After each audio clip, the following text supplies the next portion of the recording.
What's up, everybody? Josh Armijo here. I hope everybody's doing good and well and stuff. I got an album review to do for you, and I'm going to be talking to you about the new album from the band Beneath The Massacre, entitled Fearmonger. This is released on Century Media Records. Now, if you're not too familiar with this band, they are based out of Montreal, Quebec, Canada, and the best way to describe the sound of this band would be a very fast, aggressive, technical style of death metal. Yeah. Beneath the Massacre are a very, very well-known and synonymous band within Canadian extreme metal.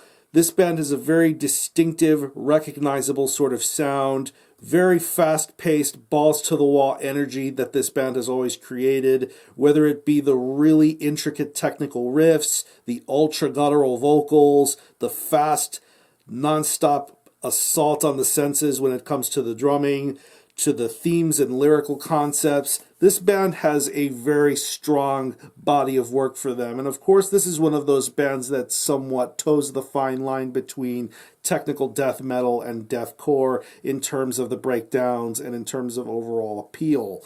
Of course, this is one of those bands that came in around the same time as bands such as Despised Icon and Ion Dissonance and other Canadian contemporaries within extreme music.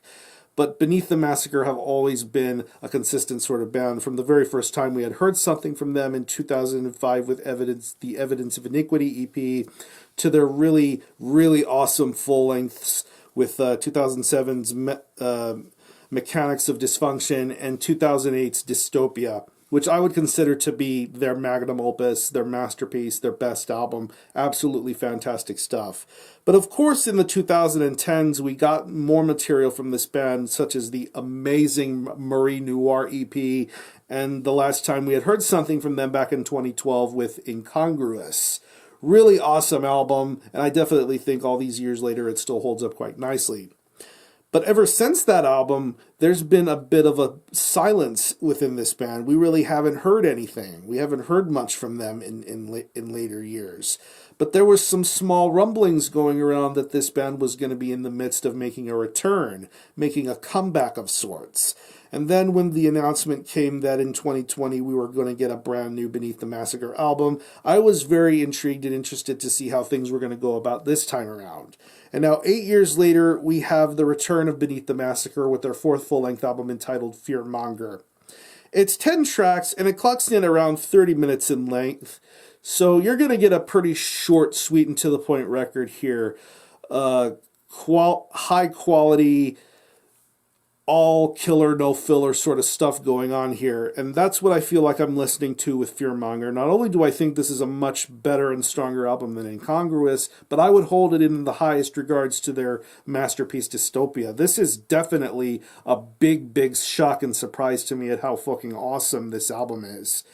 And speaking of this album, something that really makes a Beneath the Massacre record so distinctive are the Bradley brothers, Dennis and Chris, bass and guitar respectively, if I'm not mistaken.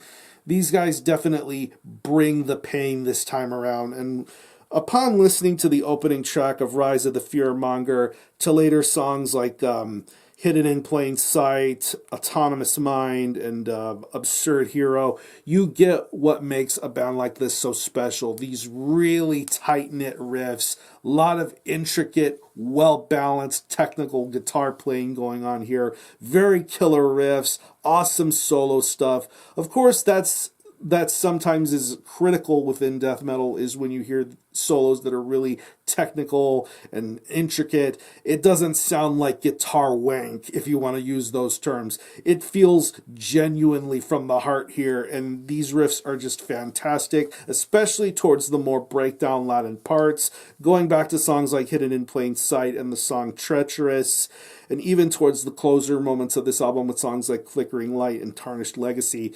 Just some really, really tight-knit guitar playing going on here. Killer, killer breakdowns, killer pit riffs. Lots to be held here. The bass is very smooth, very rattling. Definitely holds its own amongst the heavy riffs that you hear throughout this album. When it comes to the drums, this is something completely different here because they brought in a new drummer for this band to play on this album, Anthony Barone, if I'm not mistaken. If you know him, you probably know him best for his work with the band Shadow of Intent, which is a band that is currently one of the more decent contemporaries in today's deathcore music scene. He's a really killer drummer, and here on Fearmonger, he showcases why he's so good and so talented. You get a lot of the consistent fills and blast beats and double bass efforts going on here with this drum performance. It's really unrelenting. It never lets you go. There's really never a dull moment when it comes to this drum performance. It is consistently fast-paced and in your face, and I really love Anthony's drum performance here. And when it comes to the vocals, it's the typical Beneath the Massacre vocal stylings. Very low, very guttural, very roaring, very angry. Elliot is an incredible vocalist and frontman, and here on this album he shows why he's still the mainstay and the voice of the band with his vocal performance here. It is just incredibly entertaining. He definitely commands your attention. He makes you want to pay attention to everything he says, and he just has a lot of high energy and craziness, especially when it comes to the more shorter tracks on this record, like on Treacherous and Bottom Feeders and of Gods and Machines. Just some really killer vocal work going on here.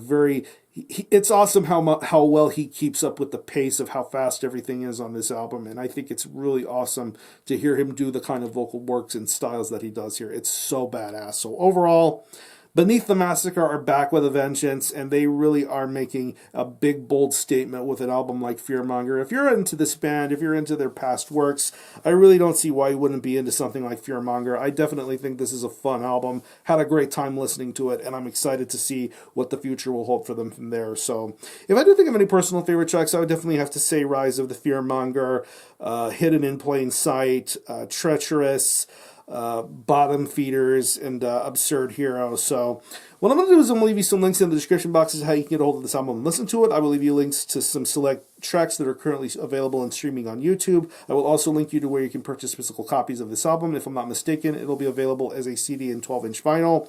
And of course, you can catch this band on doing a North American tour run with Origin, Defeated Sanity, and Wake. If they happen to be coming anywhere near you, definitely make an effort to go and see them, pick up merch, and help them get along to their next destination. So again, the album is Fearmonger by Beneath the Massacre. This is released on Century Media Records. Definitely go pick this one up. And for a score, I'm going to give this a very strong 8.5 out of 10. Definitely a welcome return to form for Beneath the Massacre. If you happen to have heard this album, definitely let me know what you think about it and how you feel about it, and we can go from there. Are any of you guys into Beneath the Massacre? Definitely let me know. I'm going to conclude this review. Thanks a lot for watching. Check out my channel. And until the next time, Army Hell out.